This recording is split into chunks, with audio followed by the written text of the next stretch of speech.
Hey, everybody, and welcome to Realty Success. I'm so happy that you're here today. We're going to talk about something that's on everybody's minds. What's going on in the real estate market? What are the trends and the importance of keeping an eye on those trends? And joining us this week is our regular crowd. We have with us Angela Brown, CEO of Savvy Cleaner. Angela, if you would please come along and introduce yourself to everybody. Well, hey, everybody. I'm super excited to join you today. I'm Angela Brown, and I'm the CEO of Savvy Cleaner, and we train house cleaners and maids, and we work on the move-in, move-out part of your home sale. I do have a book that I have written called The Ultimate Guide to Move-In, Move-Out Cleaning, and it's got a whole bunch of checklists in it, and you can save yourself a whole bunch of money if you go through the checklists and you do it yourself. Every day it gives you little different steps and all the to-dos on how to get your home ready so that that move-in, move-out cleaning process is super easy from the time that you're staging your home to get it ready to show all the way through the move out process. So check it out. All right. I'm super excited to join you guys today, and back to you, Brooke, to hear more about the guests that we have.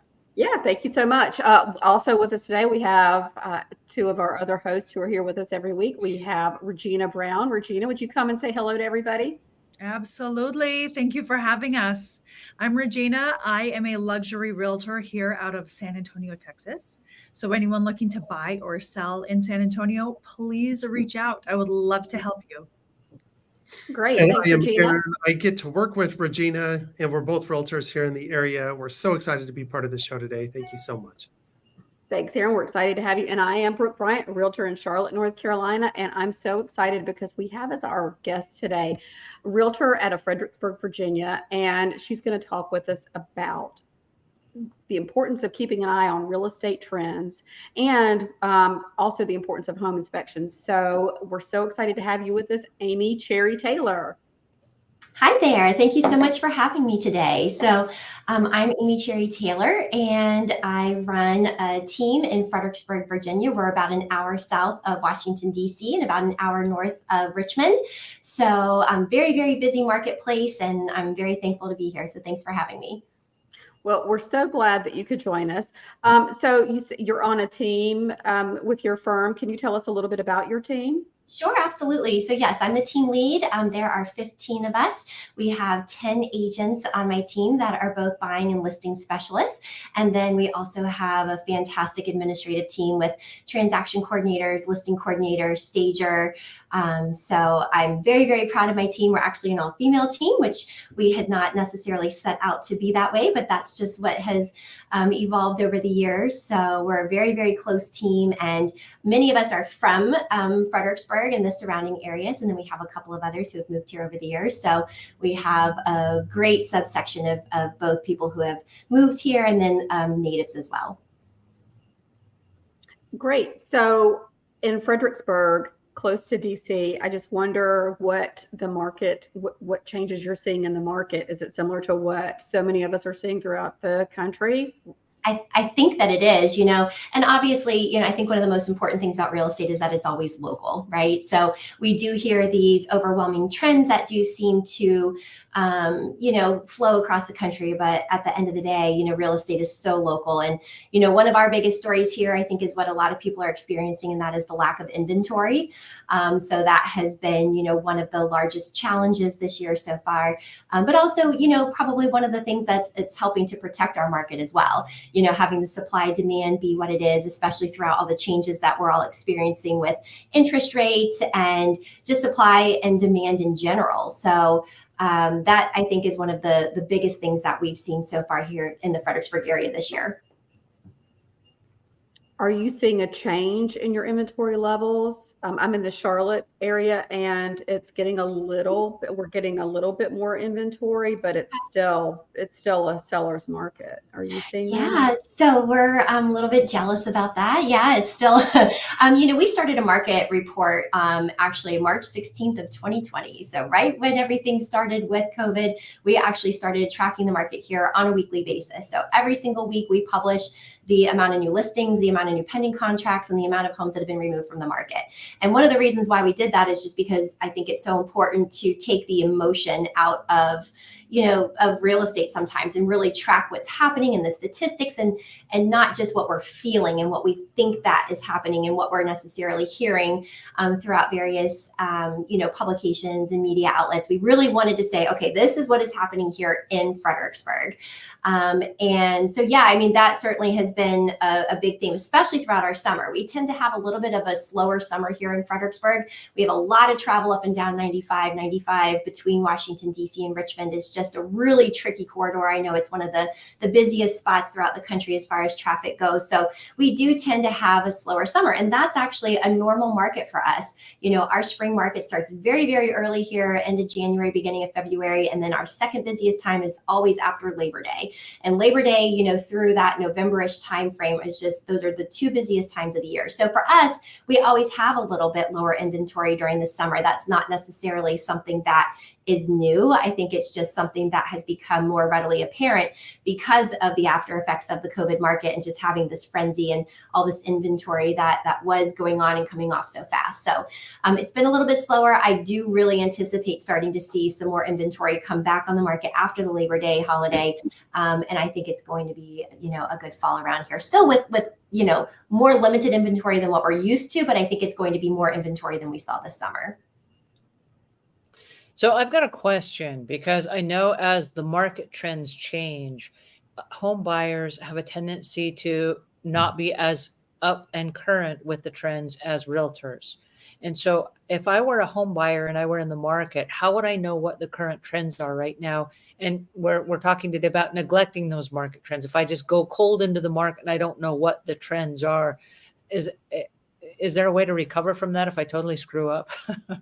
I mean, I think that there is, obviously the education is what is so important right now, and really understanding your market and really understanding the opportunities, because there are opportunities in every market. You just have to know what they are and when to find them.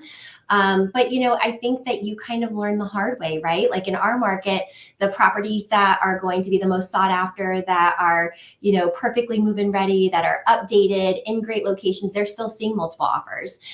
We do have properties that are sitting on the market a little bit longer if they're in more of our possibly more rural areas, or they, if they're not move-in ready. That's why when you were showing your book, I was like writing down, we got to get this book, because, it's so important. And in our marketplace, you have to be completely move-in ready, or buyers are willing to wait for something else, even with a limited inventory. They don't want to spend all the extra money to go in and have to do paint, carpet upgrades. They're already paying more than that they want to pay, and their rates are a little bit higher and their payments are higher. So they're not wanting to do all these extras. So as a first time, if you're a buyer not really understanding what the market is and you're going in, you may miss out on, the properties that you really want to be in, because you're not as competitive as you need to be, or you're not as quick as you need to be, or you're not quite as ready in the moving process as you need to be when you find that perfect home. So it's absolutely recoverable, but I think you're going to find out pretty quick if you're making those mistakes, because you're just not necessarily going to be able to secure that house that you really wanted. Well, and I think to add to that, the trends, whenever you buy or you sell, they're going to fluctuate. So you have the opportunity down the road to benefit from the market, whether you're a buyer or seller, swinging more your way. And once you've had that first transaction, if you did miss the boat a little bit, you're going to be a little more savvy about it next time and realize, oh, wow, interest rates are low. Maybe now I should really focus on buying, or prices are creeping up. I should get my house ready to put on the market. So like you said, Amy, education is key to be ready for it the next time the wave comes your way. Oh, I completely agree. And I think there's always, like I was saying, there's always opportunities. So, whether it's on the buying side or the selling side, or you need to wait just a little bit longer to kind of time that the right way, there's always the opportunities. It's just really understanding what your market is like, and not necessarily, like we were saying earlier, listening to the overall trends of what you're hearing, but really understanding where your market is, where the opportunities are, and then timing it right for yourself. And Angela, you asked what, as a buyer, you may not be as up to date, as current on the market trends. What should you do? And I think all of us realtors would agree that you need to align yourself with a realtor who is knowledgeable in your local market.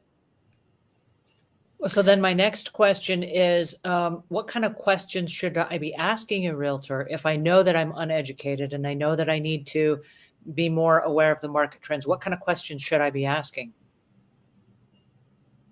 Do you want me to answer that? Sure. Go ahead. Anybody jump in. I was going to let everybody else speak. You know, I think that, you know, when you're sitting down, you really need to figure out where you want to be, because the questions that you're going to ask also are determined on the location that you want to be in, the price point that you want to be in. I think you need to understand, you know, what is the inventory been? How many homes are available in that potential price range? Have sellers been paying closing costs, or have they been very, very competitive?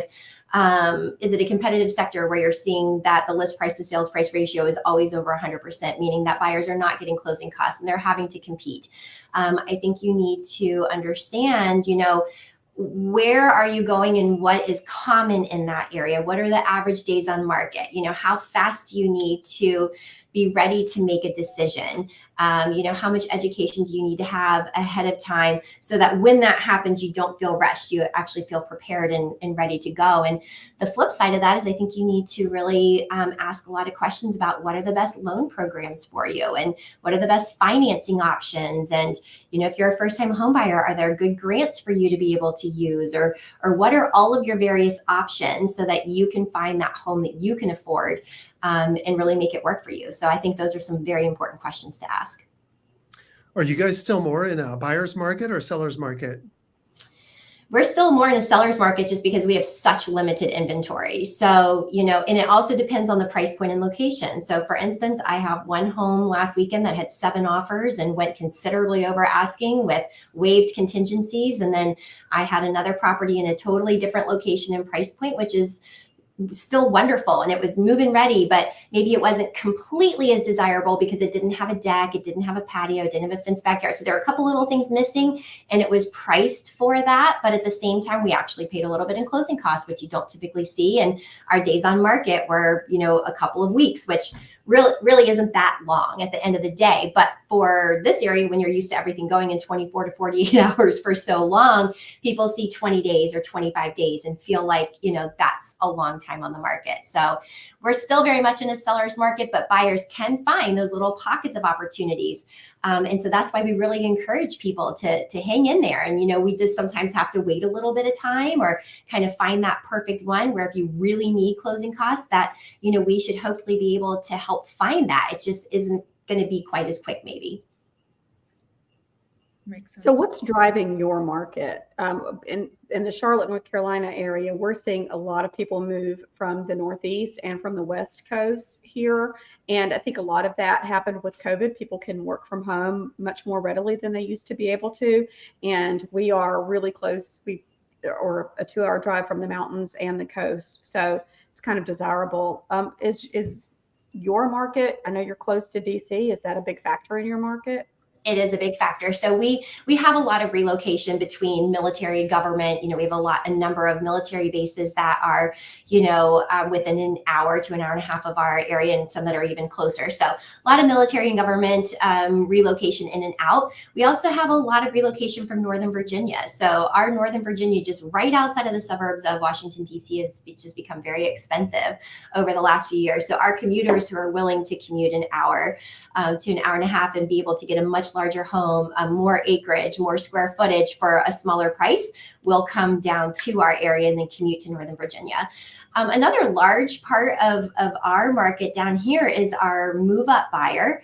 You know, we have a lot of people who have a tremendous amount of equity. So if they bought that home during COVID and maybe that was right for them at that point in time, and we are a few years down the road and maybe they are traveling back up into Washington, D.C., or their lifestyle has changed a little bit, they have a tremendous amount of equity. And so they have been able to cash in on that. And we do see that kind of ebb and flow a little bit with the rates. You know, as the rates go up, they don't necessarily want to do it as much as when the rates get a little bit more competitive. But between the military, government, relocation, and that local buyer, that's really what we're seeing.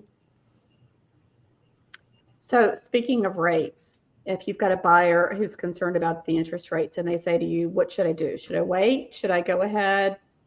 I know it's situational, but how would you advise your client? Yeah, I mean, it's super situational. And I think it also depends on how long they plan to be in their next home.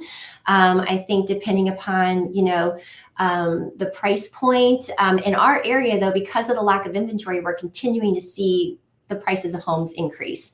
So a lot of times, if you wait and wait and wait and you're only driven by that interest rate, you're going to end up spending more. We're not seeing a decline in home prices here. So we're really having those conversations to understand what the next 3 to 5 years look like for our buyers. Is this going to be a long-term home? Is this more of a short-term home? Is an ARM possibly something, if they know they are absolutely moving, in 3 to 4 years, maybe a 7-year ARM is something that might actually be really advantageous for them. It just depends on who they are, what their situation is, what type of equity or cash on hand that they have. I really think it's super important right now to understand that, like you said, it's very situational. But I think that you have to be aligned with some really good local lenders that really can sit down and discuss what their options are, what can they afford. And that's really more of what we have been honing in on is what is your budget? What can you afford, necessarily what the rate is, right? Especially if, there are times where if they move into a rental right now, a year from now, that price is going to even be this much more. So even if that rate comes down a little bit, is that going to offset it? It's, who knows? It's hard to say right now. So if they're going to be here for a little bit and they can get in and they can start building that wealth and building that equity because of these price increases, and then potentially take advantage of a free refinance, like one of our lenders is doing a 5-year free refinance. So you have to be comfortable with that payment that you're going in at, right? You can't go in, just assuming that rate's going to go down. We always try to make sure our clients know, hey, Liz, we got to plan for worst case scenario, because you don't want to put yourself into a situation. But, in studying what's going on with the market and what everybody's anticipating happening, you can also make some fairly good educated decisions with that. All right. So I've got a question for all of the realtors, and you can answer in any order that you like. But I'm curious to know, if I was just going to start researching the market trends right now, where would I go to look to understand or to research my current market trends? Anyone? I would say call a realtor, because that's their whole life.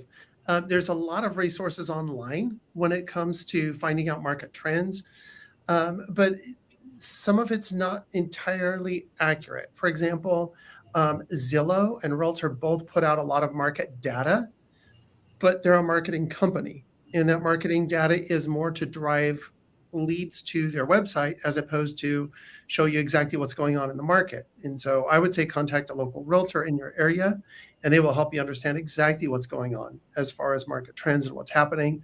We follow news both locally and nationally on a daily basis in terms of market. And most realtors do weekly updates every week of what's going on, inventory, how things are moving. We're constantly talking with lenders as far as rates and loan programs and what's happening. And so also, it's kind of hyper specific to you personally in terms of what you need. What are you looking for? Depending on your situation, we can direct you into an area where most of the information online is fairly general, and it doesn't necessarily impact you particularly. A national rate, a year ago, homes here were selling for 105% of list price, so 5% over what they were actually listed for. Right now, we're in a complete buyer's market, and most homes are selling 97, 98% of list price. And so you have a 2-3% margin room for negotiation right now. A year ago, not only were we paying over asking, a lot of people were paying $50,000, $100,000 over asking. So appraisals and inspections. Rates are a little bit higher right now, but you can get a house cheaper in this market than you could have a year ago, even with higher rates. So it seems kind of, specific to the person in terms of what's going on with the market. What do they need? What price point? And what are they looking for? And a good realtor should be able to help educate someone in that right direction. Otherwise, it's like listening to the news. It's just general, and it may or may not help you with a purchase or a sell of your home. So That's what I would say. Well, that becomes my immediate question. How do I know what kind of questions to be asking? What should I be looking for?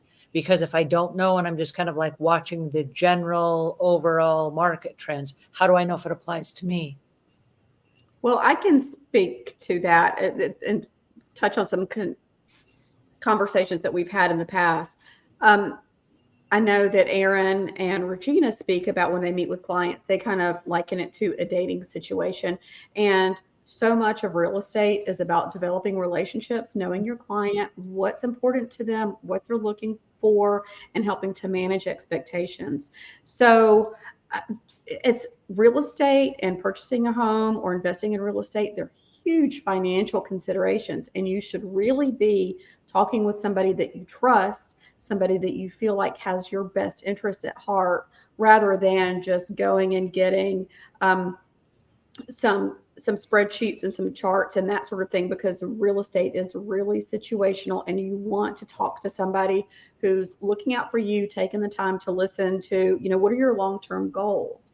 If you get that information if you just Google it, it's not going to really understand, okay, well, this is right for Angela because her long-term goals are this.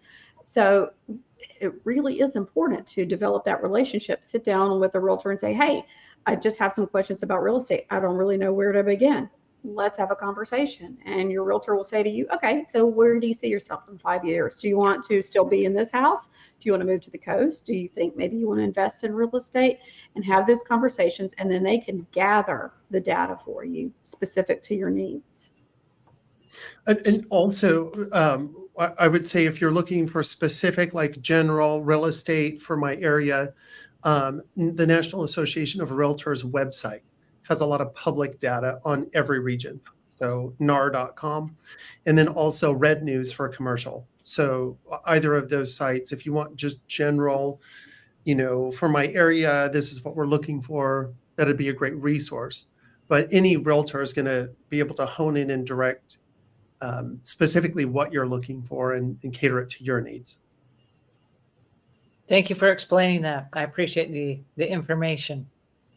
Yeah, it is so super specific to your situation. It is. And I think one of the important things, especially if you're kind of doing a Google search or something like that, you need to find some of the reports that are just statistics, right? You're trying to take some of the opinion out of it and really kind of see what those numbers are. Here locally, our Association of Realtors also puts them out just for this region. The Chamber of Commerce here also puts information out for consumers. And then, like I said, we do a fredericksburgmarketreport.com that we update every Monday. So, there may be somebody in your marketplace that is also tracking like that, or, like they've said, contact your realtor, because everybody is really studying right now and really trying to keep up on trends. And I think everybody was just absolutely spot on with that. I think especially when you're talking about, when he was discussing about how much higher things were going, and that was happening here. And, like I said, this past weekend, I even had one that was considerably higher than list price. So, if you don't have that cash to be able to put in and to really go on over and above, that's what you really need to be talking to a realtor about, is finding out what those opportunities are. And maybe even if the market is a little bit slower and maybe your rate is a little bit higher, but you're not necessarily going to be competing quite as much as what you will if those rates start to come down, right? I think there's a lot of people who are watching them. And so if they start to come down, they may jump in. And if they jump in, then you have some more competition. So I think you need to meet with your realtor and ask them, what do you think I need to know? I think that's just a good basic question, because like everybody was saying, when you're really establishing those relationships and learning about your clients and what they need, their needs and their wants and everything else, you're going to have somewhat of an idea of how to be able to give them the information that they need. Well, that takes me back to our question of today, the dangers of neglecting the market trends. What are some of the dangers of neglecting the market trends? Well, I'll jump in on this one. I had a buyer client recently, first-time home buyer, and we were looking at the condominiums, and we were going with his parents, who I had also helped in the purchase of their home several years prior. And it'd been a long time since they bought real estate, 5 years or more, and the market's changed drastically. So we're going to look at properties with them, and I'm letting them know what the trends are, where we're looking, and the parents are like, oh, no, no, no, you don't want to offer that. Look, you're going to have to paint this thing. Let's offer X amount less than that. And he missed out on two opportunities that he really wanted to, because he trusted the parents rather than the data, which was, no, units in this area are selling at 103% on average of the sale price, no closing cost, and they're not staying on the market longer than 36 hours. So that's one of the dangers, that you can miss out. And luckily we found the perfect, once we got past that and learned that, no, we really need to know what the trends are and pay attention to those. Once we got past that, we got the good opportunity. But, it could have been not the case and missed out on the perfect home. We have a client right now who his uncle told him that when he purchased, he got like $40,000 off on his house. So he's only wanting to look at homes $40,000 above what he's approved for. And as a result, he's been looking for quite a while. And no matter what data we show him, he's convinced that he's going to get $40,000, $50,000 off ask price. And as a result, he still hasn't got a house. He looks every weekend with us, and we keep finding homes closer to his budget, and he doesn't like those. And he only wants to see homes that are, $50,000 over what he's approved for. And then he's really shocked when he doesn't get an offer accepted. So again, it just comes back to that education and trusting your realtor. We do this every day, all day, and help hundreds of families a year. And so, how many homes has your uncle bought? I guess. Yeah. No, I agree with you guys. And I think even from the seller side, one of our challenges over the last year, especially, has been to really educate people and explain to them why they do need to go ahead and change that carpet, or go ahead and paint, or go ahead and make some of these changes that buyers are expecting. And they think that they can just put their house on the market, it's going to sell, we have limited inventory, they're going to get the multiple offers like everybody else. But the buyers are really saying that they want something that's move-in ready. They're already paying a little bit more than they want to pay. Their interest rates are higher, their mortgage payments are higher. They're already dealing with all of the things that, are happening in the economy and inflation and everything else. So they don't want to deal with these. So as a seller, if you kind of neglect what that buyer's truly looking for, you're actually leaving money on the table. If you don't do those things, you're not necessarily going to get those multiple offers. You're not going to see the benefits of all the overages and the waived contingencies and minimal inspections and the things that you could really be experiencing should you have done those things. So I think from a seller side that there's definitely been some dangers of neglecting the trends of what's happening, and that just leaves money on the table. So how do you know between what Erin said, when I heard something from a relative that said I could get X amount of dollars off or buy it at a discounted rate? How do you know when to go ahead and just trust your realtor? Like, hey, my realtor has my best interest in mind. If you don't know what the questions are that you're asking, and I loved your question, Amy, where you said, ask your realtor, what do I need to know? What is it that I need to know? How do you, I guess my question is, how do you know where the fine line is between what everyone else is saying and what the realtor is saying, so that you can make that educated, somewhere in the middle decision on it's the right time to buy right now? How do I know when the right time to jump in and go ahead and buy the houses, instead of waiting, like Erin said, keep waiting and waiting and waiting and looking every weekend and wasting the realtor's time, hoping you're going to find a better deal, and it just ain't there? Well, I think you have to trust who you're working with. I think you have to do your research. I think you need to, interview your realtors and make sure that you're working with somebody that really is, has their finger on the pulse of the market, really understands what's happening, because that does happen a lot. What both of them have said, we've all experienced, and you try to be super gentle and you try to just educate and you try to, we'll show stats, and I'm sure this is exactly what you guys do. And you pull the other homes that were right there in the price points or location and say, well, look what they sold for. These are the days on market. This is how much it sold. This is whether they had any closing costs attached or not. And you just show these trends so that they understand understand that this is truly what's happening. And honestly, sometimes it just takes a couple of times of trying it and not necessarily seeing the results that you're hoping for. And then they start to understand, because nobody wants to lose out on the home that they really want. They want to be successful, and they're seeing the fluctuations of rates and things like that. And so they're feeling a little bit of pressure and trying to figure out when to go. So I think you just really have to do your research and trust who you're working with, because you need to have a partnership so that, when we call and say, hey guys, the 10-year treasury dropped and the rates are down a little bit, call your lender today. We're not just, saying that, we're seeing a benefit to them, right? And we're trying to share that. And, or this property is getting ready to come on the market. And, maybe we see an opportunity for them that we really want them to be aware of and want them to be ready if it's the right one. So I think the trust is really important. And maybe have your family members meet. I've done that lots of times. I'm sure you guys have too, where if they have a trusted advisor or somebody that, is really working with them or coming with them, to try to bring them in on it, right? And share the same information so that they truly understand what the market is, what the time frame is. Because, like you guys said, sometimes people have bought 10, 15 years ago, or even if you bought 5 years ago, our market 5 years ago is nothing like our market is now. So it's tough to navigate sometimes. Well, I know that in the area we live in, and I'm in Charlotte, North Carolina as well, a couple of years ago, and this was maybe a year and a half ago, there were people knocking on our door saying, hey, can I buy your house? And I was like, no, my house is not for sale. But it put this little bug in the back of my mind, like, what if it was, right? I started thinking that how much could I get for my house? And I don't know if it was a realtor or if it was just people banging on my door. I don't know what it was, but I think I went to realtor.com or Redfin or something, and I put my information in.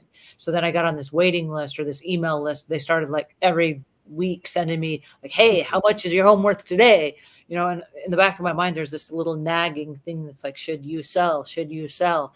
And so, my question is then, how do you know, because I haven't bought a house in 15 years. How do I know and the rates are not today what they were a year ago, right? I'm not going to get as much as I would have had I sold my house a year ago. So, but how do I know when the right time to buy is, or the right time to sell is? Well, I think you need to determine what your goals are. Why are you moving? Why are you moving? Are you, and where are you going? Right. So are you downsizing? Are you just relocating for work? Do you just want to sell to kind of capitalize on your investment? I think, and if the answers to that are no, then you might not have the motivation or really need to or want to. Right. Well, here's the thing. I don't want to sell. I love the house I'm in. I want to stay where I am. But my husband had this because like he heard, people banging on the door going, oh, you can get so much money for your house. He's like, we should sell the house. We should sell the house. Right. So he wants to sell and he's highly motivated. And I'm like, if I if I sell my house right now, I'm going to get more than I paid for it 15 years ago. That's true. But I'm also going to have to pay more for another house than I'm probably willing to spend. Right. Well, maybe, but you may have to just find out. You need to understand, how much can you sell your home for? How much equity are you going to have? What type of home would you want to replace it with? What is that price point? If you put X amount of dollars down, how much is that mortgage? Are you getting something in that new home that you don't have, or something that is just that you need, right? What are your needs and your wants, or what don't you like about that home that you would want in that next home? So you kind of have to also look forward and see where you would go. But when you start getting numbers like that and you actually talk to a lender and you decide, should you put some of that equity towards a buy down, or should you, do some creative financing or what have you, it may be more reachable than you think it is, because you might have more equity than you think that you do. So, I think that research is always the most important thing, and you have to start by knowing your numbers. Once you know your numbers and that's when you can actually start looking around to see what you can afford, what you want to buy. And then does that make sense for you? Or are you looking at homes that you just would never want to live in because it's not your ideal? And I think those things answer your questions. Remember, always take lifestyle into account. Mm-hmm. What is your lifestyle? Like, I know you have a lot of people at your home. You have a lot of people at office and work, and it might be perfectly conducive for your situation. So it might not make sense for you to downsize. It might not make sense for you to move. So take your lifestyle into great consideration when making that decision. So do I take my current lifestyle into consideration, or do I take my future lifestyle into consideration? Because if I were to downsize, I would do things differently. And not because I need them now, but because in the future I need them. How And so I'm far in the thinking, future?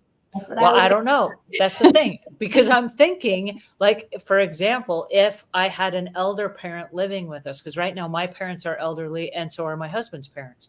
So I'm thinking in terms of what if one of our parents had to come stay with us. They're not going to want to like climb over the bathtub ledge to get inside and take a shower. They're going to want one of those walk-in showers that is easy to access, whether they're in a wheelchair or one of those chairs that they got to like, kind of like scoot over to the Mhm. shower. And so I'm thinking in terms of, wheelchair access, and I'm thinking in terms of wider doorways, and I'm thinking, do we do hardwoods where they can like wheel their little walker around instead of like on carpeted floors? And I'm trying to think, because none of those things apply to me now. I'm perfectly mobile right now, right? And young. Thank you. But as my parents are of a certain age, and I have no idea what the future holds, but I know like right now, my husband's father is on hospice and he's in a care center, but his mother is perfectly moving around right now and not so great, right? So it's very possible that somebody comes to live with us. And so to me, it would be great if there's like a mother-in-law suite on the first floor, things like that. Well, that's And what I was so going to say. Can you have space, or can you reach out to contractors to see if I were to make some changes to my existing space, would that work for us? And is that a viable option? And I think sometimes you need to kind of do some of that research too. And then if you just decide that that is just not something that's going to work for you, I think you also have to make sure you're making a decision where you're going to be happy in the meantime, though. So if you're buying, like Regina was saying, if you're buying something for the future and that's 10 years down the road, well, that's a long time that you're going to be staying there. So until then, so I think that you kind of have to marry the two together. Well, then that brings me to the next question, which is about home inspections. Because if I was going to sell my house and we were going to relocate, because I don't know why my husband keeps thinking that relocation is the answer. And if it is, the property that I'm in might need some home inspections and it might need some repairs. So tell me about what is the process for that? Sure. You guys want to go? Well, I know Amy mentioned that in your market that people were doing minimal home inspections, and we've even seen some where they waive the inspection. So if we all want to talk about that. Yeah, here in San Antonio, we've moved into a buyer's market. And as a result of that, people are a lot more picky. Homes are sitting on the market a lot longer. And back to the point of making the home ready to sell, people are a lot more specific about what they're looking for. I want it move-in ready. I want it ready to go. We're encouraging our sellers right now to do an inspection report prior to listing it and fix those issues. Now, obviously, when they do that, those issues have to be disclosed, but then they're fixed. And we just went through this on a home, and we sold the home, and what came back for negotiations was a dishwasher rack. I mean, literally a dishwasher rack. And we ended up trading out, I think, the dishwasher for instead of repairing the dishwasher, we left a dryer in the house. But it was that as opposed to a litany of other issues that were all minor. But I mean, there was maybe 50 repairs that were done on that house, from cleaning the grout to fixing this and that, and steps and boards and whatever. All small fixes, but there was a huge list of them.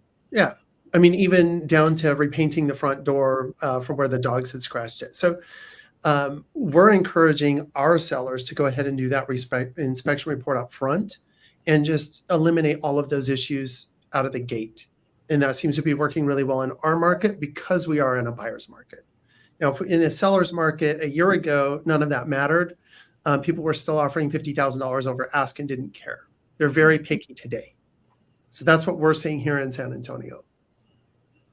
Yeah. So in Fredericksburg, we're not in a buyer's market. So I agree with him. If we were in a buyer's market, I often have my sellers do a pre-inspection just like they're doing, because you're obviously trying to appeal to the buyers and let them know why they should choose that home, and that it's ready and it's going to be a smooth sale and things have already been taken care of or what have you. But, in the market that we're in right now, being a seller's market, if we're meeting with a seller and they know of something, then we're helping them obviously reach out to get that taken care of. They're going to have to disclose it. They're going to need to take care of it. And, a lot of buyers, because we are seeing minimal inspections, in that last competitive offer I was just telling you about earlier, they're not doing a home inspection. They actually waived the home inspection.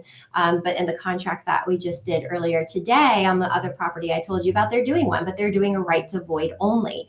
Now, part of the reason why they're doing that is because that property is in immaculate condition. The sellers have taken care of that property. They actually had a very minor issue in one of their bathrooms, and they went ahead and took care of that prior to listing, because they didn't want buyers to be concerned, and they knew that segment of the marketplace is taking just a little bit longer. So when that buyer walked through, they felt comfortable enough to offer an inspection without repair negotiations.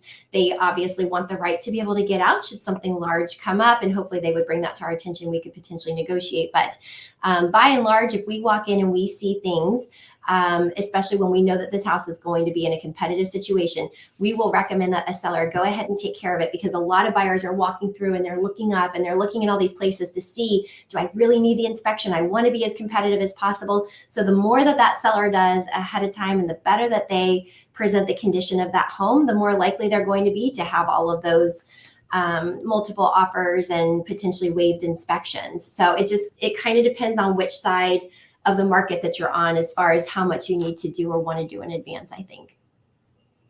And what kind of things are you guys looking for on a home inspection that are showing up for you guys as you should have fixed that kind of things? Mm-hmm. In our market, we look for lender required repair issues. So, we want to know if there's going to be, if there's any mold, if there's a lot of rotten wood or peeling paint, or the roof looks like it's going to be failing soon, broken windows, anything that could potentially come back as a lender required repair and cause an issue with the appraisal down the road. Those are definitely, significant issues that we're dealing with from the get-go. Yeah, absolutely the same here. That's what we look for, lender required repairs, or we'll list the house only under certain criteria like cash and conventional only. But if you want to open it up to a bigger market, any lender required repair definitely needs to be addressed up front. Mm-hmm. And Yeah, so we've seen, I've done a lot of work with VA loans. And so, and we try and focus on that too, just doing the lender repair or the lender required. And I'm also kind of in a little bit of a rural area. So we have a lot of septic tanks. I don't know if that's the case where you guys are, but septic tank inspections are still, they're still on the table. Yeah, septic is still on the table for us, even though we have these, minimal inspections and everything else. Septic is a requirement of the loans in our area. So it just, a lot of times the buyer will offer to pay for the septic inspections or, what have you. But if there's major septic repairs, we still are pretty much negotiating that with the sellers at this point in time. And, depending upon whether it's a contingency situation, every now and again, we'll recommend, especially if that seller knows that septic has not been taken care of like it should have been, or that distribution box is 10 years or older or what have you, and we just have an assumption that there's probably going to be some repairs that need to be done, we'll go ahead and do it in advance so that they don't have to worry about having a contingency situation where they've got an offer on another house, they put theirs on, and then there's something that scares off that buyer. So, there's definitely some ebb and flow with what we do with that. Are you seeing a lot more contingencies right now in your market?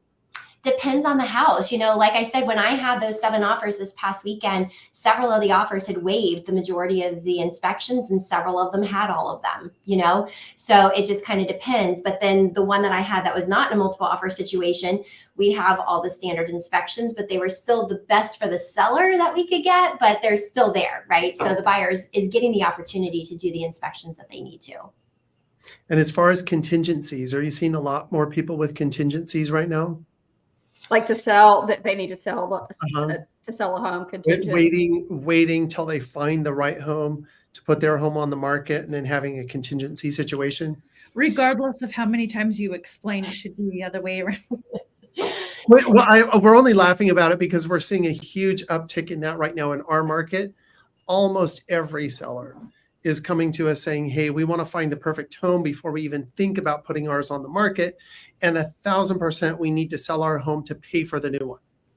I do see a lot of that, and I think it's because of the lack of inventory. So in our area, they want to do it, but then they're really nervous to put that house on the market and then maybe not find what they really want for 6 months to a year. So they try to look first and then do that second, right? So yeah, we've definitely been dealing with some of that for sure. At some points of our year, you can get a home sale contingency taken because there are certain homes that even if they've approached it that way, that house is going to sell within a week. And it's in great condition. And, we're able to show pictures in advance. This is what the house looks like. This is what we're pricing it. We expect a really quick sale. We sell our team services as far as, you can expect that we are going to do all of our due diligence to make sure that this is on track and closes on time, et cetera. But yeah, I think it's a low inventory thing in our area, but we definitely have a lot of people who would like to, and they try to start that way. Whether they go ahead and take the plunge is another story.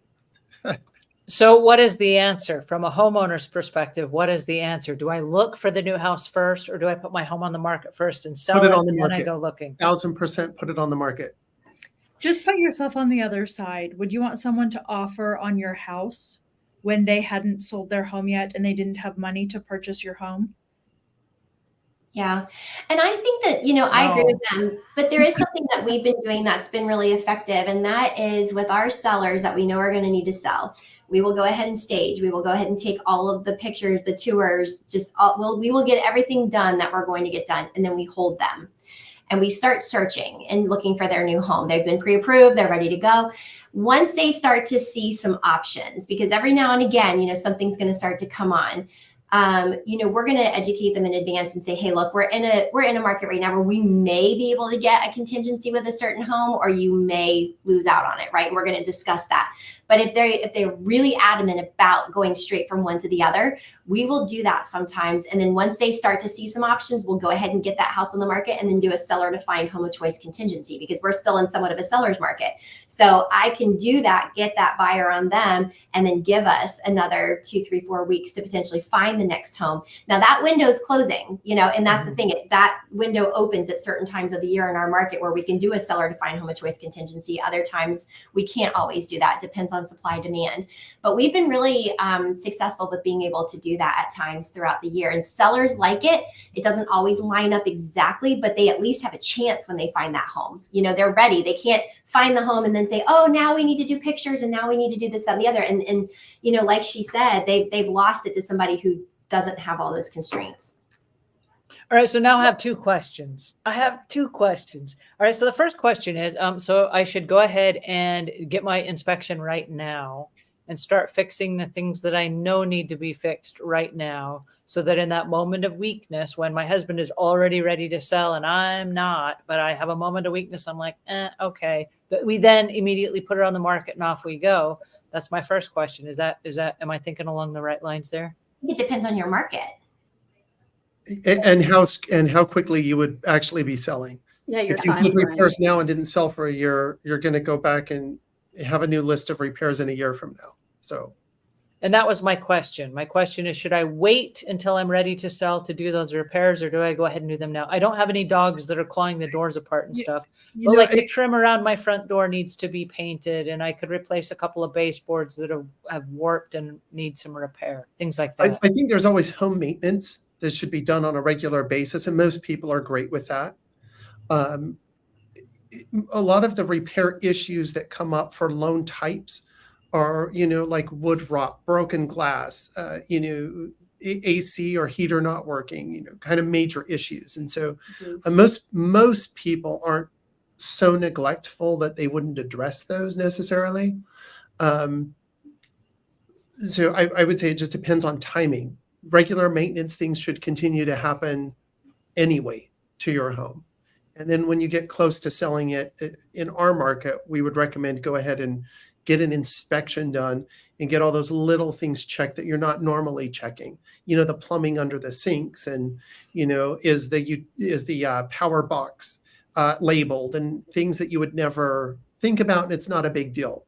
What's the situation But with? Go ahead. I was Oh, going go to say ahead, Amy. plan though. Like I think, I encourage my sellers, if they're thinking 6 months or a year, let me come over and walk through, because it also depends on the location you're in, the price point you're going to be in. You may not have to do in our market certain things that you think you would, and then there's going to be other things that are really important to do. So depending upon how far in advance, like he's saying, some of the larger things you can just go ahead and do, because you're not necessarily going to want to do those at the last minute. If you need to go slap a thing of paint around the front door at the last minute or something, you can do that. But some of the other repairs that we see, or things that may kind of stand out to us, because we know as we walk through with buyers what are going to be super important, you can kind of compile a list and then decide what you need to do. Also, that brings up a point. A lot of sellers, in their mind, they have something that would really increase the value of their home. And so they're willing to put money into that thing, but they haven't necessarily talked to a realtor. We were just at a house this week, and they're looking at selling. And so they asked us to come over and do an assessment on their property. When we got there, they had the most fantastic back patio you've ever seen. It looked like a cathedral. I mean, Gorgeous. It was really breathtaking. But the kitchen had not been updated. The bathrooms had been updated, but they used different toilets, countertops, and fixtures in every single bathroom, and different flooring. And then they'd never touched the kitchen. It was original. From like 1985. So it was really baffling as a realtor walking in going, wow, I could sell this back patio for sure. The rest of the house needs a makeover. And why did they put, whatever, $60,000 into the back patio? I mean, that's what you're going to enjoy in this house. And the rest of it was pretty scary. So I think if you're getting ready to sell a home or selling a home in a year from now, getting a realtor who's a listing agent in the market that does this every day to come in and say, hey, maybe if you put that money into the kitchen, into the master, you're going to get a lot better ROI, or, maybe that roof needs to be replaced. Let's work on that, maybe through insurance, and see if we can get something done, versus let's make the coolest back patio you've ever seen. So I think it just goes back to get with a good listing agent first. If you're 6 months or a year out, say, hey, what would really increase the value of this home and get the most out of it? What should I be focusing on if I am going to put money into it? So Aaron, let me ask you, how would you advise that client? Would you advise them to put some money into the kitchen and do renovations, or to price to sell as it is? Well, so we have an ace up our sleeve in our market. We have a lady named Katie Edge, and she specializes in those situations. So she runs a makeover company, just hugely discounted, where she can come in and make things look amazing for next to nothing. She ends up usually painting and doing countertops, kind of that woman's touch that people overlook, and you come in and you're just wowed. And so that's our ace up the sleeve that we use in those situations. I think in a normal market, yeah, you're going to have to do something to get that home sold. They want to sell it over market value. Everybody does. And, there's a home on the street that's been completely redone, less than what they want to list for. I mean, Yeah. it creates tough competition. So, Well, and Amy, I think you have a similar program, right, with your team, that if there's a home that really, you walk in, you're like, this really needs some updating, you guys have a program where you can help them get market ready. We do. So our program is called Design to Sell. And what we do is go in, and this is a lot of times for our clients that have a lot of equity, but they don't necessarily have the upfront cash or time to put into making the renovation. So we'll go in and, maybe the kitchen needs some love, or we definitely need to paint. We need to do carpet. I have a property that we're doing this in right now. And I mean, we're literally replacing all the appliances. We're redoing bathrooms. Kitchen is getting a facelift as far as granite countertops and various things. We do landscaping. We did the home inspection up front, so we're making some key repairs that we know are going to be really important. So what we do is we put all of that together as an estimate. We then show our clients, okay, if we sell as is and we don't make these repairs, this is how much we can anticipate making, and this is probably what your days on market would look like approximately, and we just show them a lot of market data. We then show them the data of, okay, so if we do these things, we know we're going to be able to price here. You're likely going to be able to get A, B, C, or D offers depending upon the situation. Minimal inspections, we've already done the inspection, so you're probably going to get competing offers or what have you. And then if they like the spread, because there's usually a really decent spread in our market, then we will actually go ahead and have our contractors do all of the repairs. So they literally can just go to work, come home. We are managing, we're basically the general contractor for the project. We take care of everything. And then as soon as it's done, it's like clockwork. All of our contractors and vendors work together. As soon as all the contractors are done and the landscapers are done, the cleaners are there, the photographers are there, all of our media is done, properties right on the market as it coming soon and then on the market. So we've had, really great success with that program, and our sellers have just loved it because it's quick, it's efficient, but they make so much more money, and they're not having to come to the table with a considerable amount of upfront costs or time and not knowing who to call and having contractors not show up and, not having the work done to a specific standard that they need to have for a sale. So yeah, that's I what love that so much. That is so Right. incredible. I'm assuming all the contractors get paid out at closing out of the equity. They do not. So our program, we pay them up front, and then we Okay. are then reimbursed at closing, and then there is a fee for the program. Wow, that is so neat. Yeah. Well, Um, that's just It'll further that's just further proof that you need to know an agent in your area who is specific to the market trends in the area and has those resources, those vendors, and those programs that can get your house sold, because the market trends are just so situational and so specific to your area. So, All right, I've got a question that goes slightly in all of you to each of you, because you're all in slightly different markets. But my husband says, "Oh shoot, we missed the market. Like we can't sell our house this year because school has already started." And I know in our market, because of the home we're in, it's in an idolized neighborhood where the schools are all 10 schools, and they're all really great schools. And our home is a home that would be great for a family with kids. And so, oh, shoot, we didn't sell our house before school started. We now have to wait another year until next spring to sell it. Is that true or false? Not in our market at all. It's actually opposite. And it's funny because I always thought that before I became a realtor. I just assumed that's when people want to move during the summer or when Right. it's season. And that's opposite in our area, actually. That's the summer is one of the slower times of the year. And the majority of our families move in spring and fall. And that's actually the best time, depending upon what opportunities they're seeking. So in our market, I have a lot of clients who think that, and it's just, that's not the way that it works here. I think there was a time then that was the case, but the world's just shifted, and there's a lot of school options. There's a lot of work from home options. There's a lot of families are willing to, some of them move, one of them stay and, work. It's just a much more fluid world as far as the opportunities for us to work from home or where the kids go to school, and to make those things work. So it's not like it used to be where you have Summer to be. schedules have changed too, because like for us, my son started school 3 weeks ago. So our summer market here used to be middle of June, and then it would, kids didn't go back to school until after Labor Day. And then that changed a number of years ago. So now we go back, we went to school August 9th, I think it was, is when the kids went back to school. And so, he's in football. So of course he starts doing school practices every day that, second to last week of July. So then your summer kind of backs up a little bit more. And then, in this area, there's so much travel over 4th of July, and people are not giving up, the vacations right now. They want to take the vacations. And the way the 4th of July holiday fell this year and last year, we actually had 2 very slow weekends and 2 very slow weeks here, just because of how people were able to travel. So I think it also depends on when school starts for your areas and the travel and traffic and things like that. So I'm sure it's very local.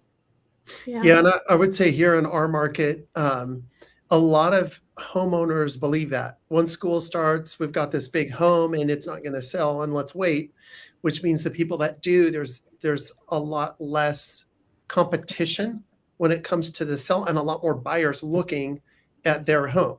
because there's very few of those huge, 5-bedroom homes on the market after school starts in our area. And so now you've got a lot more eyes on your home because a lot of people do believe that still. And so we're seeing that any time of the year is a good time to list and sell. But people have these preconceived notions that, no, we should wait until next year because we're going to get more offers. Not necessarily the case. Next year during the summer, everyone that has a 5-bedroom home has it on the market. Now everybody's got 30 options instead of 3. So, and your competition's stiff, and your kitchen better be looking good. Yeah. So, actually, if you want to get the most out of your home, and of course, depending on your area, you might want to list it this time of year. You're going to have those focused eyes on your home and not as much competition, or at least in our area, that's the way it is. So know your market, I think, is the key today, and to find a professional real estate agent who can help you know your market. So I want to thank everybody for all of the great input that you had today. I will go around the room, tell everybody who's listening where they can find us. We'll start with you, Angela. Again, I'm Angela Brown. I'm the cleaning end of the move-in, move-out cleaning, and I'm at Ask Angela Brown on all the social medias. Thanks, Angela. Regina? I'm Regina Brown out of San Antonio. It's Regina B. Realty on all the social medias. And I'm Ask Aaron Brown on just about anywhere online. So you can find us pretty easily if you just Google our names. Great. And Amy, it was so great having you with us today. A wealth of information and just a joy to have on. So if you'll tell everybody where they can find you. Oh, thank you so much. So yes, you pretty much any version of my name. So Amy Cherry Taylor on all the socials as well. So great. And I'm Brooke Bryant, and I look forward to see everybody here next week. And you can find me on social media at Ask Brooke Bryant. Thanks, and have a great week. Thank you all. It was such